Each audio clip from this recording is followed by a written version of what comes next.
News Channel 9 Midday starts right now.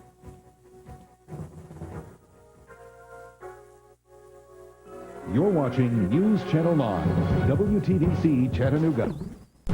With Calvin Sneed and Melinda Kluel. What's happening with Marcia Kling? Your dependable storm track meteorologist, Bill Race. And good news with Don Welch. This is News Channel 9 Midday. Good afternoon. One person was killed this morning after an accident that tied up Interstate 24 for several hours. We have live pictures from I-24 East near the Rossville Boulevard exit. As you can see, traffic is moving smoothly.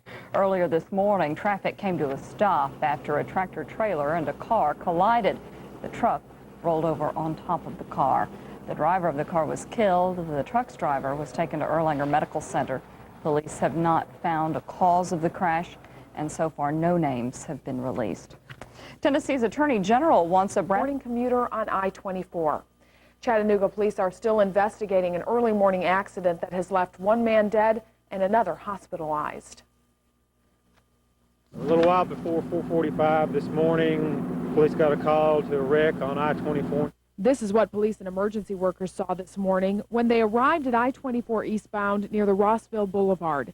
An 18-wheeler turned over on the interstate and part of a sedan trapped underneath.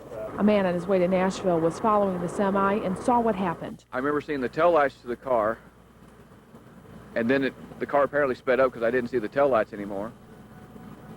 The driver hit his brakes, and then I saw the passenger side wheels smoke, and the driver's side trailer wheels come off the ground.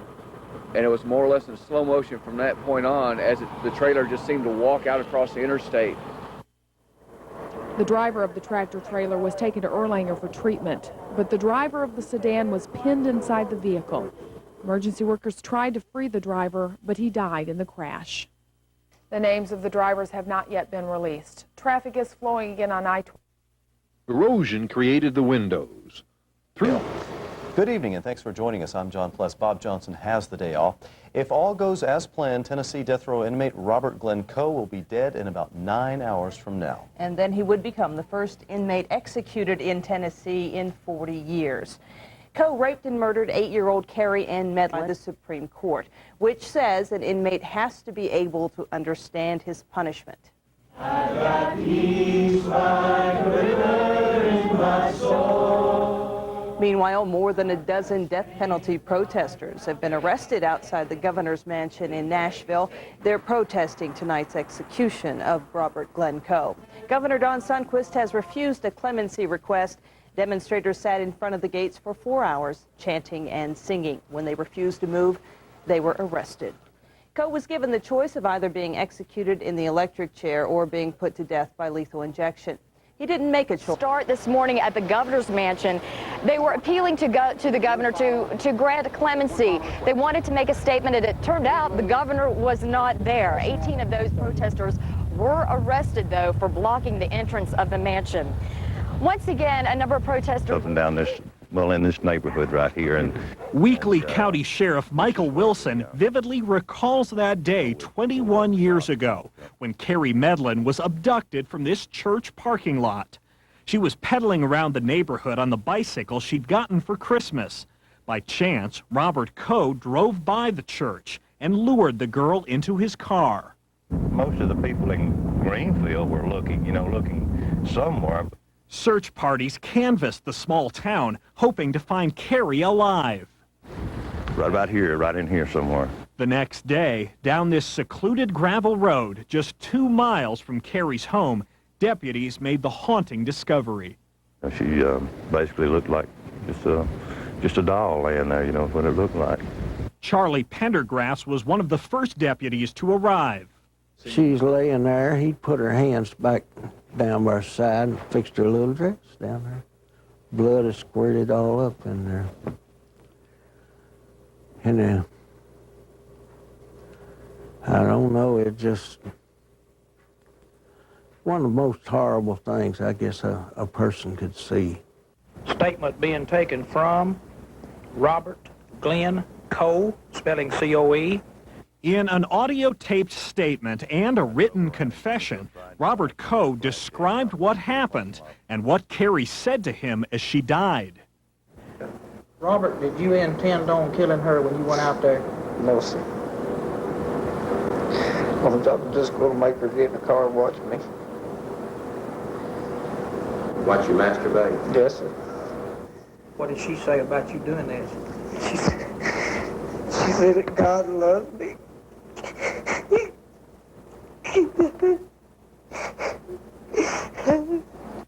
She knew Robert Coe was going to kill her. I stopped and I told her to shut her eyes, and I took out my pocket knife and opened the blade, and I caught her by the hair on her head, and I pulled her head back and I stabbed her in the neck once and pushed her down to the ground. 21 years later, Robert Glenn Coe sits on death row, awaiting his care unit. 3 other children were killed in that crash. No word yet if charges will be brought against the school bus driver. Investigators say Rhonda Cloer did not stop before driving over the railroad crossing. A Dayton, Tennessee woman is several $1,000s richer tonight after a surprise visit from Publishers Clearinghouse. Never met a winner before. News Channel 9 was there for that winning moment. Robert Henderson has the story. When Mary Knight and her daughter Angela saw the Prize Patrol van in their neighborhood this morning, they knew something unusual was about to happen. We passed the van and she said, go back and see if they're going to your house. I said, they're not going to my house. But she saw them pull in here and she said, they are. Even after seeing the van, a balloon bouquet, and a $10,000 check, Knight was still in shock. I can't believe this. It's all right, I'll get up. Inside the house was Knight's son, Greg Whitehorn, who works a second shift job. Wake up! That's all right, I'll get up for something like this. Don't mind that one bit. Whitehorn says he was just as surprised as his mother.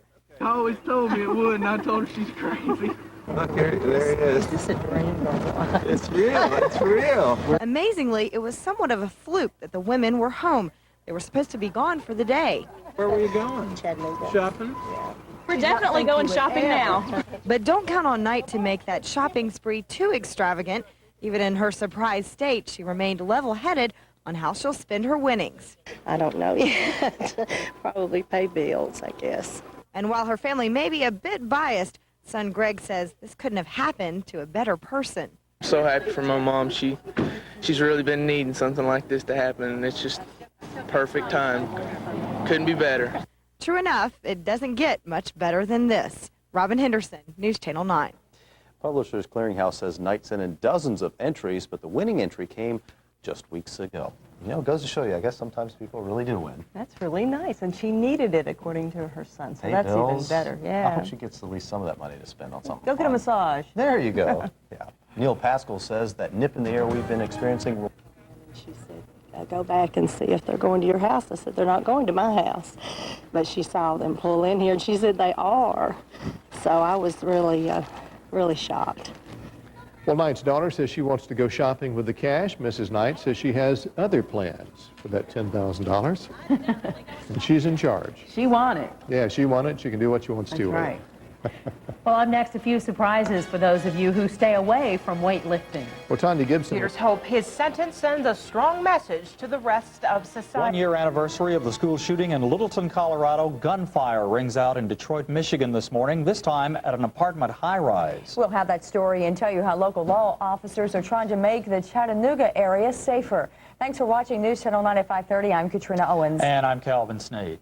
At least 2 people are dead and several others injured, some critically, after a gunman opened fire outside Detroit. At this hour, the gunman is still on the loose. The drama unfolded here at the Lincoln Park Senior Citizens Tower. And reports say one of the residents was outraged during a tenants meeting this morning.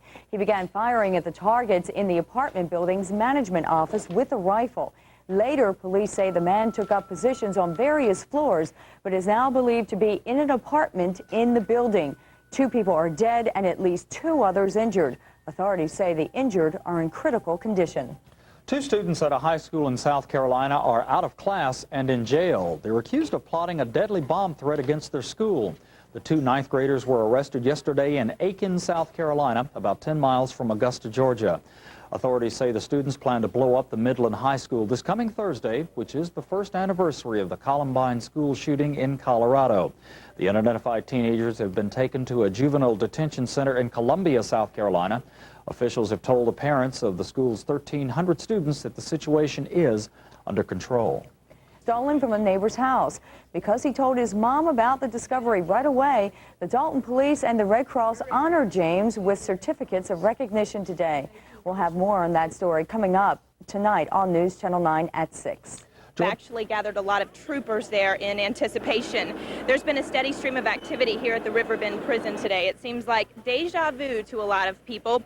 Twice in the last month, Coe was within 16 hours of entering the death chamber. You may remember Coe raped and killed 8-year-old Carrie Medlin back in 1979. There is a memorial service for her later tonight. But for Coe, the next step for him is his last meal. Requested fried catfish, white beans, hush puppies, coleslaw, french fries, sweetened iced tea, and pecan pie. About 3 dozen protesters gathered outside the governor's mansion here earlier today. They said they wanted to get the governor's attention. We don't know whether or not that worked. We understand he was out of town. About 18 people were arrested. And coming up at 6, we'll go step by top of his car in an early morning wreck on I-24. 40-year-old Richard Lee was traveling eastbound near Rossville Boulevard when his car collided with the tractor trailer. Rescue workers used the jaws of life to pull Lee from the wreckage. Brian Carpenter of Nashville was driving behind the 18-wheeler. He describes what he saw. Looked like he was going to jackknife, and then it just laid over. The driver of the B has been... We can get dangerous products off store shelves. The real challenge is to get them out of people's homes. Today, the CPS... Poison, it's a crime. Look it up. With never